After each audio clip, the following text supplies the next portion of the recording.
하나님의 말씀을 받들어 봉독할 때에 살아계신 하나님의 음성을 들으시기 바랍니다. 피차 사랑의 빛 외에는 아무에게든지 아무 빛도 지지 말라. 남을 사랑하는 자는 율법을 다 이루었느니라. 간음하지 말라, 살인하지 말라, 도둑질하지 말라, 탐내지 말라 한 것과 그 외에 다른 계명이 있을지라도 내 이웃을 내 자신과 같이 사랑하라 하신 그 말씀 가운데 다 들었느니라. 사랑은 이웃에게 악을 행하지 아니하나니 그러므로 사랑은 율법의 완성이니라. 또한 너희가 이 시기를 알거니와 자다가 깰 때가 벌써 되었으니 이는 이제 우리의 구원이 처음 믿을 때보다 가까웠음이라. 밤이 깊고 낮이 가까웠으니 그러므로 우리가 어둠의 일을 벗고 빛의 갑옷을 입자. 낮에와 같이 단정히 행하고 방탕하거나 술 취하지 말며 음란하거나 호색하지 말며 다투거나 시기하지 말고 오직 주 예수 그리스도로 옷 입고 정욕을 위하여 육신의 일을 도모하지 말라. 아멘. 오늘 말씀의 제목은 깨어서 사랑하며 살라입니다. 함께 읽겠습니다. 시작. 깨어서 사랑하며 살라. 로마서 12장부터는 그리스도인들이, 믿음으로 구원받은 그리스도인들이 어떻게 살아야 되는지 실천에 대한 이야기를 하고 있습니다. 그럼 기독교인이 마땅히 해야 될 실천 사항이 무엇일까요? 교회를 다니니까 기도해야 되겠지요. 교회 운영을 위해서 헌금도 해야 되겠지요. 봉사도 해야 되겠지요. 사랑도 해야 되겠지요. 그런데요, 우리는 어쩔 땐 기도는 잠시 쉴 때도 있습니다. 기도가 안 나오는 거 어떡하겠어요? 헌금을 못할 때도 있습니다. 상황이 봉사를 잠시 쉴 때도 있습니다. 그러나 사랑만큼은 멈출 수가 없습니다. 사랑은 선택이 아니고 우리 기독교의 생명과 같기 때문에 그렇습니다. 그러므로 사랑은 해도 그만 안 해도 그만이 아닌 것은 우리 다 알고 있습니다. 성 어거스틴이 이런 말을 하였습니다. 하나님을 먼저 사랑하라. 그 다음엔 네 마음대로 해라 라고 했습니다. 이 말의 의미는 하나님을 사랑하면 그 다음에는 우리가 하고 싶은 대로 마음껏 하며 살라는 말씀일까요? 아닙니다. 이 말씀은 하나님을 사랑하게 되면 사람을, 이웃은 무조건 사랑하게 된다라고 하는 것을 말씀하고 있는 것입니다. 지난 수요일 날 말씀 가운데 어느 집사님이 은혜 받고 나니까 원수 같은 남편이 너무 이뻐서 하나님 왜 사람을 잘 때 눈 감게 하셨어요? 잘 때 눈을 떠야 내 사랑하는 남편을 계속 볼 거 아니겠어요? 이렇게 바뀌었다라는 것입니다. 아마 제가 이렇게 말하면 이렇게 말씀하시는 분도 계실 거예요. 저는 반대입니다, 목사님. 제발 잠잘 때만이라도 안 보게 해주세요. 우리 한번 생각해 보죠. 정말 우리 안에 예수 그리스도에 대한 사랑이 있는지. 저 사랑하는데요, 저 진짜 사람 사랑하는데요 라고 말씀하신다면 그 대상이 누구냐라는 것입니다. 하나님은 우리에게 사랑할 만한 사람만 사랑하라고 말씀하지 않았습니다. 그거는 원수들도 그렇게 한다라고 말씀하였습니다. 만약에 우리가 교회 내에서 사랑하는 사람만 사랑한다고 하면 아마 지금 우리 교회 교인은 절반 이하로 줄어들었을 것입니다. 바울이 오늘 우리에게 이렇게 질문을 던집니다. 그리스도인이라면 그러면 어떻게 사랑해야 하는가? 사랑이 그렇게 중요하다고 하면 우리는 어떻게 사랑할 것인가? 우리 같이 8절을 읽어봅니다. 8절이에요. 시작. 피차 사랑의 빛 외에는 아무에게든지 아무 빛도 지지 말라. 남을 사랑하는 자는 율법을 다 이루었느니라. 이 8절에 보면 사랑의 빛 외에는 아무 빛도 지지 말라고 했는데 이 말은 굉장히 오해가 있는 말씀입니다.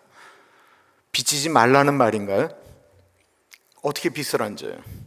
미국에 와서 우리가 차 살 때 은행에다 빚지는 거잖아요. 그래야 할부로 내잖아요. 누가 집을 그냥 다 캐시를 주고 살 수 있는 사람이 몇 명이나 되겠어요? 우리 다 빚져요. 예수님은 마태복음 5장 42절에 너에게 꾸고자 하는 자에게 거절하지 말라고 말씀하셨어요. 우리의 삶 가운데는 빚을 질 수밖에 없는 때가 있다라고 인정하신 것입니다. 우리는 대부분 살면서 크레딧 카드도 빚이고 다 빚이에요. 그렇다고 한다면 이 8절에 빚지지 말라고 하는 말은 무슨 말입니까?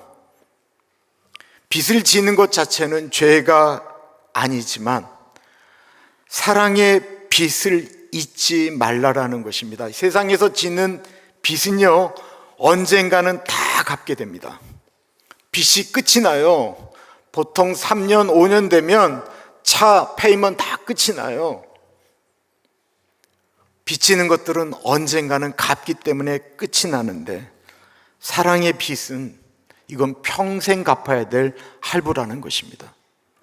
우리가 마지막 순간까지 계속해서 끊임없이 갚아야 될 빚이 있다고 한다면 그건 사랑의 빚이다라고 말씀하고 있는 거예요. 이 빚이 무엇입니까? 죄인된 우리를 끝까지 사랑하신 예수님한테 진 빚이 있다라는 것입니다. 그리고 그 빚은 예수님께서 나에게 갚지 말고 다른 사람들에게 갚으라고 말씀하고 있는 거예요. 예수님이 마태복음 25장에 이렇게 말씀하셨습니다. 내가 줄일 때에 너희가 나에게 먹을 것을 주었고, 내가 목마를 때에 너희가 나에게 물을 주었고, 내가 감옥에 갇혔을 때, 내가 춥게 얼어붙고 있을 때 너희가 나에게 옷을 주었고, 너희가 나에게 위로를 주었다라고 말씀하고 있습니다. 제자들이 얘기하죠. 예수님, 제가 언제 그렇게 했습니까? 지극히 작은 자에게 한 것이 곧 나에게 한 것이다. 그러므로 우리가 갚아야 될 사랑의 빚은 이 땅에 있는 사람들에게 계속해서 갚아야 된다라는 것입니다. 상처받은 사람을 품는 것이, 아파하고 힘들어하는 분들을 품는 것이 사랑의 예배이고 사랑의 빚진 자가 감당해야 될 부분입니다. 공간복음 모두에 나와 있는 부자 청년의 이야기가 있습니다. 어느 날 예수님이 길을 가시는데 한 부자 청년이 예수님에게 와서 질문을 하지요. 예수님, 어떻게 해야 내가 영생을 얻겠습니까? 그러자 예수님께서 율법에 나와 있는 그 법을 다 지켜라. 거짓말하지 말아라, 간음하지 마라, 살인하지 말아라 하는 모든 것들을 네가 지켜라. 그러자 이 청년이 당당하게 얘기하죠. 제가 그거 다 지켰습니다. 이 청년은 하지 말라라고 하는 걸 다 지켰어요. 그러자 예수님이 말씀하십니다. 하지 말라 한 거 잘 지켰냐? 이제는 해야 되는데 네 것 팔아서 가난한 자들에게 주고 나를 쫓아라. 어려운 것은 악을 짓지 않는 것, 죄악을 짓지 않는 것도 중요하지만 선을 시작하는 것은 더 어렵습니다. 사랑은 해를 끼치지 않는, 중립을 지키지 않는 것이 아니고 선을 지키기 위하여 전진하는 것입니다. 사랑은 멈추는 것이 아니고 움직이는 것입니다. 하지 말라라는 율법을 행하라라고 하는 사랑으로 바꾸는 힘이 바로 복음입니다. 우리도 말할 수 있습니다. 주님, 우리는 주의를 지켰고 우리가 그래도 기본은 했습니다. 예수님은 거기서 멈추지 말라라고 말씀하고 계시는 것입니다. 성경을 보고 그래, 오늘은 내가 절대로 화를 내지 않겠다, 그 결심은요, 하루가 가기가 어렵습니다. 사랑하겠다라고 하는 결심은요, 1시간이 가기가 어렵습니다. 그래서 하나님이 사랑에 대해서 말씀하실 때 사랑은 언제나 오래 참고라고 말씀하셨습니다. 이 사랑의 기본이에요. 그리고 이 사랑을 오래 참는 걸 하나님이 그렇게 우리에게 말씀하실 수 있는 것은 지금 하나님이 우리를 오래 참으시기 때문에 그렇습니다. 그렇다면 무엇이 사랑의 실천일까요? 바울은 하지 말라라고 하는 금지 목록을 넘어서 사랑이 율법의 완성이라고 선언하고 있습니다. 그러니까 소극적으로 하지 말라라고 하는 것을 멈추는 것을 뛰어넘는 것, 적극적 사랑으로 바꾸라는 것입니다. 적극적인 사랑이 율법을 완성합니다. 우리 9절, 10절 같이 읽습니다. 시작. 간음하지 말라, 살인하지 말라, 도둑질하지 말라, 탐내지 말라 한 것과 그 외에 다른 계명이 있을지라도 내 이웃을 내 자신과 같이 사랑하라 하신 그 말씀 가운데 다 들었느니라. 사랑은 이웃에게 악을 행하지 아니하나니 그러므로 사랑은 율법의 완성이니라. 간음하지 말아라, 살인하지 말아라, 도둑질하지 말아라, 탐내지 말아라. 내 이 모든 얘기들은 마치 금지 목록을 우리에게 이야기하는 것처럼 들리잖아요. 그래서 우리도 종종 그렇게 얘기하는 거예요. 나는 적어도 다른 사람에게 피해 주는 삶은 안 산다라는 거예요. 나는 거짓말하지 않는다라는 거예요. 나는 살인하지 않는다라는 거예요. 그런데 바울이 뭐라고 얘기해요? 그 모든 것 하지 말라라고 하는 명령이 바로 사랑하라라는 그 말 안에 다 들어가 있다라고 오늘 말씀하고 있는 것입니다. 즉 율법의 핵심은 금지가 아니라 사랑입니다. 하지 말라라는 말씀은 단순히 죄를 멈추게 하는 것이라고 한다면 사랑하라라는 말은 생명을 살리는 말씀이기 때문에 그렇습니다. 예수님이 이 말씀을 좀 더 깊게 설명하신 적이 있습니다. 마태복음 5장에 보면 예수님은 이렇게 말씀을 하십니다. 살인하지 말라 하였다라는 것을 너희가 들었으나 나는 너희에게 이르노니 형제에게 노하는 자마다 심판을 받게 될 것이고 형제를 향하여 라가 바보라고 이야기하는 사람마다 살인한 것이다라고 말씀하고 있습니다. 그렇다면 살인은 단지 사람의 생명을 빼앗는 행위뿐만 아니라 사랑하지 않는 말로 전하는 언어들, 행동들 안에 살인이 들어있다라고 말씀하고 있는 것입니다. 어떤 분은 총은 안 쏘는데 말로는 하루에도 수십 번, 수백 번을 쏘죠. 눈으로는 눈총을 쏘고 입으로는 잔소리탄을 다다다다다 쏘는 것입니다. 옆에서 봐도 숨이 막혀요.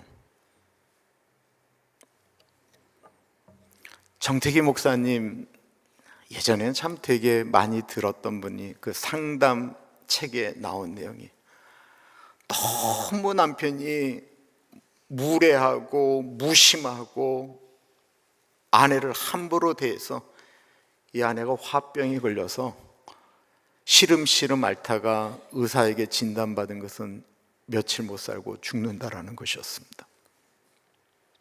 죽게 됐어요. 둘 다 예수를 믿는데 목사님이 이제 이 여자분이 돌아가신다고 하니까 기도를 하면서 이제 남편이 온 거죠. 이제 죽게 된 여자분에게 목사님이 남편에게 이제 돌아가실 것 같은데 마지막으로 하신 말씀이 없으십니까? 라고 하니까 이 죽어가던 여인이 목사님 남편이 말하는 거 말고 제가 얘기하게 해주세요.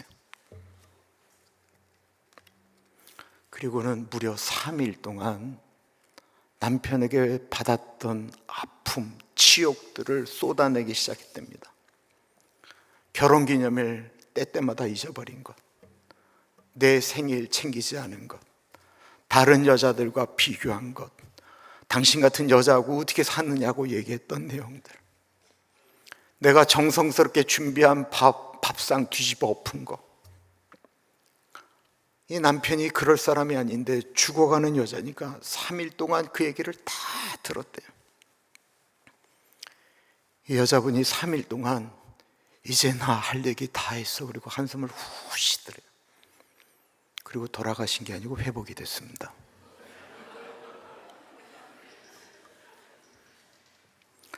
사랑하지 못한 말은 병이 되고요, 사랑으로 던진 말은 치유가 됩니다. 우리에게 지켜야 될 계명은 단지 하지 말라가 아니고 사랑하라라고 하는 그 모든 말에 하지 말라가 들어있다라는 것입니다. 누군가를 미워하지 않으려 애쓰기보다는 그 사람을 사랑하려고 애쓰는 것이 더 좋다라는 거예요. 하지 말라는 율법이 우리를 묶는다라고 하면 살아라고 하라는 말씀은 우리를 복음으로 묶는다라는 것입니다. 그래서 사도 바울이 얘기하는 거예요. 사랑은 이웃에게 악을 행하지 아니하나니 사랑은 율법의 완성이니라. 어느 분이 큐티에 이런 말씀을 쓰셨습니다. 나는 좋은 사람을 사랑했습니다. 나에게 친절한 사람을 사랑했고 교양이 있는 사람을 사랑했고 믿음 좋은 사람을 사랑했습니다. 그런데 오늘 말씀을 듣고 부끄러웠습니다. 싫은 사람, 못난 사람, 나에게 상처 준 사람도 사랑해야 된다라는 숙제를 얻게 되었습니다. 그는 뒤에 이렇게 고백을 합니다. 하나님, 제가 사랑은 잘 못하고 살았지만 그래도 조금씩 예수님 사랑을 배워가겠습니다.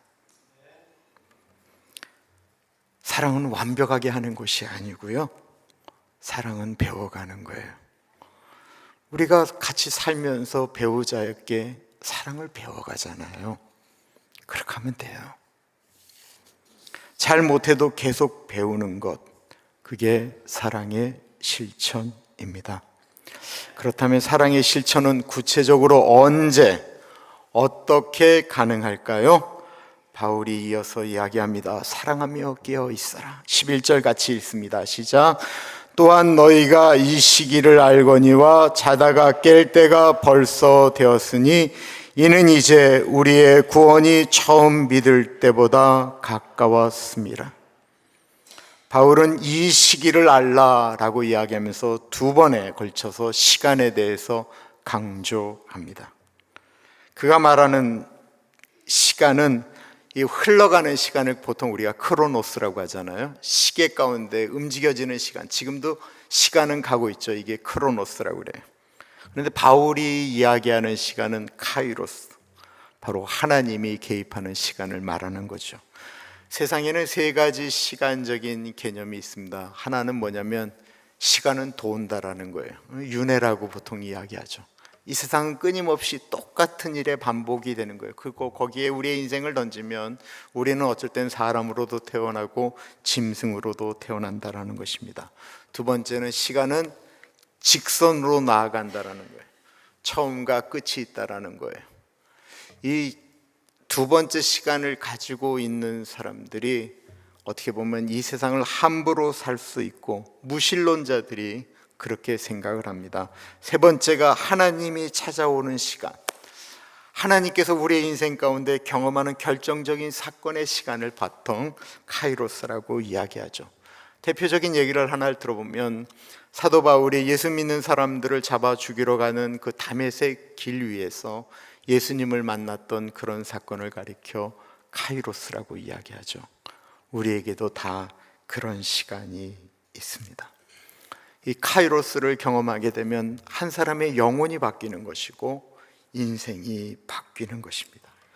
그런데 수많은 사람들은 그냥 이 시간은 그냥 지나간다라고만 이야기를 해요. 어떻게 보면 이 예배드리는 한 시간이 우리에게 어떤 마음으로 다가오느냐에 따라서 한 시간이 그냥 지나갈 수도 있고 하나님이 개입하는 시간일 수도 있습니다. 언젠가 끝난다고 생각하면 그냥 인생은 즐기는 게 맞는 거예요. 예수님이 말씀하셨던 어리석은 부자가 바로 그런 사람이었습니다. 어느 해 엄청난 풍년이 들었어요. 그러자 이 부자는 더 큰 꿈을 꾸는 거예요. 내가 지금도 부자인데 나는 더 큰 부자가 될 거야 라고 하면서 그 풍년된 그 곡식을 넣어 늘 커다란 창고를 짓겠다고 계획을 잡고 거기다가 돈을 쓰기 시작한 그날 밤, 죽음의 사자가 이 부자를 데려갔다라는 것입니다. 이 사람은 살아있다 하지만 죽은 사람이었습니다. 하나님이 주신 기회를 놓치며 살아간 사람입니다. 이 세상에 있는 수많은 사람들이 시간 속에 살고 있지만 믿음의 사람들은 하나님의 시간 속에 거하는 것입니다. 하나님이 우리의 인생에 찾아오시는 그 순간, 카이로스의 시간에서 말입니다. 바울이 말하는 깰 때는 단순히 눈을 뜨는 것이 아니고 영혼이 깨어나고 우리의 생각이 바뀌고 나의 잘못된 삶에서 돌이켜 하나님의 부르심에 눈뜨는 시간입니다. 요즘은 자꾸만 옛날 생각이 나요. 그리고는 그것들을 자꾸만 이야기하게 되는데, 제가 섬겼던 교회에 택시 운전하는 집사님 계셨습니다.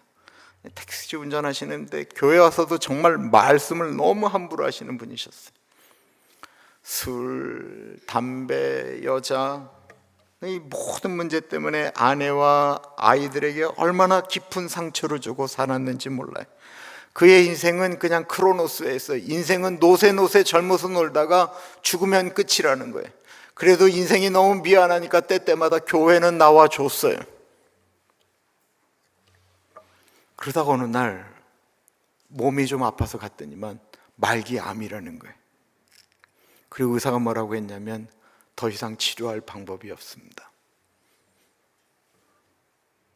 그가 병실에 누워있는 동안 그래도 집사람을 따라갔던 그 교회에서 불렀던 찬송, 말씀이 떠올랐는데, 죽음이 앞에 오니까 너무 두려운 거예요. 자기가 죽어도 산에 올라가서 죽겠다고 산으로 올라가셨어요, 이분이. 그리고는 하나님, 이제는 좀 제대로 살고 싶습니다, 저 정말 살고 싶습니다 라고 이야기하고 올라가서 기도를 하는데 살고 싶다라는 고백은 안 나오고 자기가 지금까지 저질렀던 죄악들, 집사람에게 잘못했던 것들, 아이들에게 상처 줬던 것을 돈 벌어오면 그거 하나도 집으로 갖고 오지 않아서 아내가 그냥 손이 부르트도록 식당에서 일하게 했던 그 모든 것들이 다 떠오르고, 자기가 얼마나 쓰레기 같은 인간인지, 자기가 얼마나 더러운 인간인지 그것도 올라서 회개 울며 기도하였습니다. 그날이 이 집사님에게 있어서 하나님이 개입하셨던 카이로스의 시간이었죠. 도저히 눈물이 나서 어떻게 못하고, 나 죽기 전에 우리 집사람한테, 우리 애들한테 내가 용서를 구해야 되겠다라고 하고 내려왔는데 이분이 병이 났어요. 진짜 완전히 다른 사람이 됐어요. 이분 때문에 교회가 시끄러워졌어요. 암이 난 것 때문에 시끄러워진 게 아니에요. 우리 목사님은 말씀을 거룩하게 하시는 분이에요. 그 교회에서는 아멘이라고 하면 안 되는데, 이분은 목사님이 무슨 얘기만 하면 그냥 아멘이라는 거예요. 아멘, 아멘, 아멘. 그리고 모든 찬송에 묽게 박수를 치는 거예요. 이게 얼마나 힘든지 몰라요. 전부 여우지. 이분 때문에 모든 게 다 어그러지는 거예요. 근데 어떡하겠어요? 본인이 변화되었는데. 사람이 바뀌어도 그렇게 바뀌는 거예요. 왜요? 죽었던 시간 가운데 하나님을 만난 살아있는 시간을 경험했기 때문에 그렇습니다. 저는 우리에게 그런 시간이 있기를 기도합니다. 떠나갔던 우리 자녀들에게 그 시간이 있기를 기도합니다. 내가 깨어나야 가정이 깨어나는 것입니다. 내가 깨어나야 교회가 새로워집니다. 내가 여전히 어둠 속에 있으면 내 주변도 여전히 어두워지게 된다는 것입니다. 그렇다면 우리가 그 의미 있는 때를 어떻게 하면 맞이할 수가 있을까요? 12절 같이 읽겠습니다. 시작.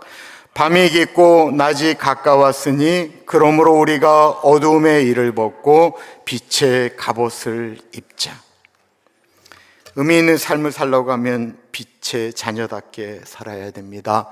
빛의 자녀는 빛의 갑옷을 입는다라고 했습니다.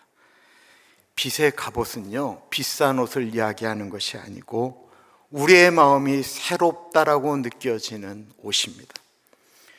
오늘도 짜증 옷, 미움 옷, 그리고 죄의 옷을 벗어버리고 은혜의 옷, 사랑의 옷을 입는 것이 그게 빛의 옷입니다.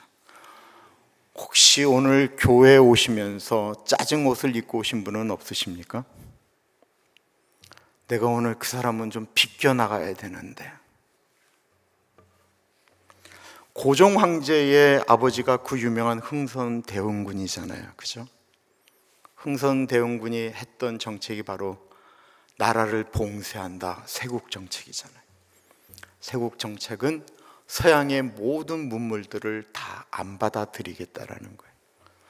그리고 나서 이미 들어와 있는 서양 선교사들, 그리고 이미 예수를 믿은 사람들을 절두산에서 다 죽였습니다. 왜? 우리가 받아들이면 안 되는 서양 귀신을 섬긴다라는 거예요. 그런데 고종이, 그의 아들인 고종이 기독교를 인정하는 일이 발생했습니다. 미국에서 압박을 넣어서요? 아니요. 조선에서 가장 사람들이 많이 죽어갈 때는 돌림병이 돌아갈 때잖아요. 전염병, 돌림병이라고 얘기했잖아요. 전염병이 터지면 새끼줄로 다 막아서 거기 있는 사람들이 더 전염되지 않도록 봉쇄를 하죠. 그것까지는 다 국가에서 어떻게 했는데, 문제는 뭐냐면 그 죽은 사람들이에요. 그 죽은 사람들에게도 혹시 갔다가 전염병이 오를까 봐 아무도 움직여지지 않고 거기서 사람들이 썩어나기 때문에 더 큰 문제가 발생하는데, 봤더니 예수 믿는 사람들이 다 들어가서 그 죽은 사람들을 묻어주더라는 것입니다. 고종이 거기에 너무 감동을 해서 기독교를 종교로 인정하게 되었습니다. 어둠의 일을 벗고 빛의 갑옷을 입은 사람들이 세상을 바꾼 것입니다. 오늘 바울은 우리에게 두 가지를 명령합니다. 첫째, 사랑의 빚을 지라. 이 빚은 죽을 때까지 갚아야 될 빚입니다. 우리는 예수님의 십자가 사랑에 빚진 자들입니다. 그러므로 누구에게든지, 가까운 가족에게나 마음에 들지 않는 사람에게나 우리는 그 빚을 갚아야 합니다. 둘째, 깨어 빛의 갑옷을 입으라고 말씀하고 있습니다. 어둠의 일을 벗고 예수 그리스도로 옷 입으라고 말씀하고 있습니다. 그리고 오늘이 바로 주님께서 우리를 깨우시는 카이로스의 때입니다. 사랑의 빚진 자로, 어둠을 벗고 그리스도로 옷 입은 자로 깨어 주님 오실 날을 기억 준비해야 되는 것입니다. 우리는 기억해야 됩니다.